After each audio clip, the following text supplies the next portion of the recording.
మొన్ననేమో నేను మారిన party Congress party విధానాలు నచ్చి మారినా అని చెప్పిన ఎమ్మెల్యే నిన్న మొన్నటి నుంచి నేను బీఆర్ఎస్ పార్టీలోనే ఉన్నా, నేను ఎక్కడికి పోలే, 10 మంది ఇక మాకు తప్పది పదవి గండం పోయితుంది మా పదవి అని చెప్పి కొత్త రాగం ఎత్తుకున్నారు. దాన్ని మా సోదరుడు ప్రశ్నిస్తే ఆయన ఇంటి మీదకి పోలీస్ ఎస్కార్ట్ పెట్టి డీసీపీలు, అడిషనల్ డీసీపీలు, ఏసీపీలు, సిఐలు ఒక గేటెడ్ కమ్యూనిటీ లోపలికి ఒక 50-100 మంది గూండాగాలు చొచ్చుకొని వచ్చి ఇవాళ ఒక ఎమ్మెల్యే ఇంటి మీద దాడి చేసే పరిస్థితి ఇప్పుడే మేము చూసినాం.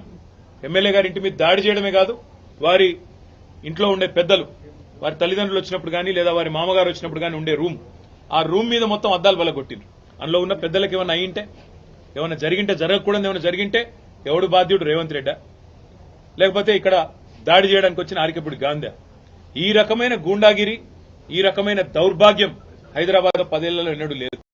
ఒక ఎమ్మెల్యే ఇంటి మీదనే దాడి, అది ఎమ్మెల్యే ఇంటి మీదకి దాడికి వస్తుంటే ఫ్యాక్షన్ సినిమాల్లో చూపెట్టినట్టు కార్లకెళ్లి బయటికి ఏలాడుకుంటా 20 బండ్లు పెట్టుకుని లైవ్ పెట్టుకుంటా ఆడికెళ్లి ఇటు దాకా పోలీస్ ఎస్కాట్లో వచ్చిరంటే చేతగాని ఒక హోంమంత్రి, చేతగాని ముఖ్యమంత్రి ఈరోజు రాష్ట్రానికి ఉండడం వల్లనే ఈ దౌర్భాగ్యం దాపురించింది. అసలు రేవంత్ రెడ్డి నేను అడుగుతా ఉన్నా, నువ్వు ముఖ్యమంత్రివేనా? అసలు నీకు అర్హత ఉందా?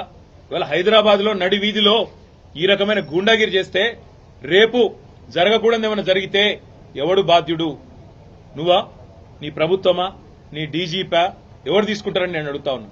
ఇంత దుర్మార్గమా?